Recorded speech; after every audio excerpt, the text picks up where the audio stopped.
வணக்கம் ஃப்ரெண்ட்ஸ், பாலா இயற்கை அங்காடி முசிறியிலிருந்து திருமதி நிர்மலா குப்தா பேசிகிட்டு இருக்கேன். மருந்தன வேண்டாம் யாக்கைக்கு. தினம் தினம் டிஃபன், ஒரே மாதிரி டிஃபன் எப்படி எத்தனை விதமாக செஞ்சாலும் திரும்ப வாழ்க்கையில் ஒரு 10 விதமான டிஃபன் நம்ம செஞ்சுக்கிட்டே இருப்போம். கண்டிப்பாக செம்ம போரிங்கான ஒரு விஷயம். அதே மாதிரி வீட்டில் யாருமே அதை பாராட்ட மாட்டாங்க. டேஸ்ட் நல்லா இருந்தாலும் அதை அப்ரிஷியேட் பண்ணவே மாட்டாங்க. நமக்கு தான் ஒரு மாதிரி ஃபிடப்பா அலுப்பா அப்படி இருக்கும். ஸோ இதில் வந்துட்டு நம்ம வீட்டிலையே கோதுமை மாவை அரைத்து, அதாவது 2 hours கோதுமை மாவை நல்லா ஊற வச்சு அதுக்கப்புறம் தண்ணியை வடிச்சிட்டு நல்லா வெயிலில் காய வச்சு அரைச்ச கோதுமை மாவு நல்ல ஃபைபர் கண்டென்ட் ரிச்சாக இருக்கிறது. அந்த கோதுமை மாவு தான் வீட்டில் யூஸ் பண்ணுறோம். பட் சப்பாத்தி அதில் கொஞ்சம் ஹார்டாக தான் இருக்கும். கடையில் வாங்குகிற ரெடிமேட் கோதுமை மாவு மாதிரி நல்லா அப்படியே இழுத்து ரொம்ப சாஃப்டாலாம் இருக்கவே இருக்காது, கொஞ்சம் ஹார்டாக தான் இருக்கும். பட் அந்த கோதுமை மாவு தான் ஃபைபர் ரிச், நமக்கு வந்து சுகர் எல்லாம் கண்ட்ரோல் பண்ணும். ஸோ பஞ்சாப் கோதுமை மாவு, பஞ்சாப் கோதுமையில் அரைச்ச கோதுமை மாவு, அந்த மாவை எடுத்துகிட்டு அதை சப்பாத்தி பண்ணுற நேரத்தில் ஒரு சின்ன ஐடியா தோணுது.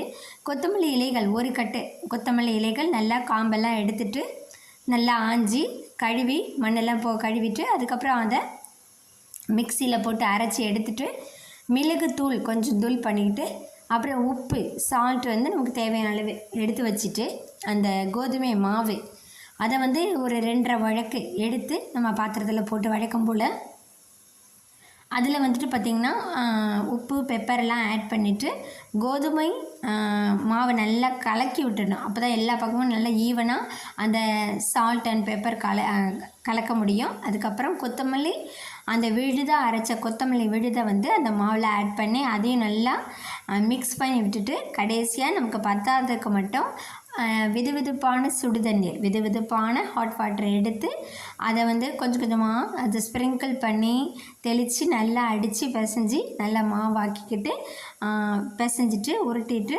அதுக்கப்புறம் பார்த்திங்கன்னா அதை 2 hours ஊற வச்சா நல்லா பெஸ்ட்டாக இருக்கும். எப்போவுமே கோதுமை மாவு அரைச்ச உடனே சப்பாத்தி செஞ்சால் அது வந்து அவ்வளோ சாஃப்டாக நமக்கு வராது. ஸோ 1 hour 2 hourக்கு முன்னாடியே பிசைஞ்சு வச்சா நல்லாயிருக்கும். பட் 1 hour போதும்.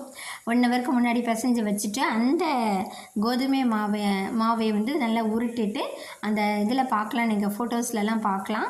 அதை நல்லா முதல்ல வந்து அந்த சப்பாத்தி பலகையில் போட்டு தேய்ச்சிட்டு கொஞ்சம் நெய் தடவி ஸ்ப்ரெட் பண்ணி ரோல் பண்ணிவிட்டு மறுபடியும் அதை உருட்டி வழக்கம் போல் தேய்ச்சி சப்பாத்தி கல்லில் நம்ம சுட்டு எடுக்கலாம். கண்டிப்பாக இந்த கோதுமை சப்பாத்தி செம்ம டேஸ்ட். இப்போ தான் பண்ண உடனே யூடியூப் போடுறேன்.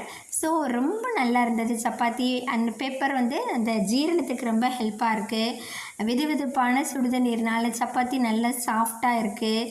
அப்புறம் நெய் தடவி உருட்டுறதுனால டேஸ்ட்டாக இருக்குது. வேணும்னா இன்னும் கொஞ்சம் நெய் கூட போட்டுக்கலாம். நெய் யூஸ் பண்ணுறதுனால கொழுப்பு ஏறும் அப்படின்லாம் கிடையாது. அது வந்து நம்ம ரெடிமேட் நெய் கூட இருக்கலாம். நம்ம வந்துட்டு வெண்ணெய் வாங்கி உருக்கி காய்ச்சி அதை யூஸ் பண்ண ரொம்ப செம்மையாக இருக்கும், நல்லாயிருக்கும். சப்பாத்தி சூப்பராக இருக்கும், உடம்பு ஆரோக்கியமாக இருக்கும். வாழ்வோம் நலமுடன். நன்றி.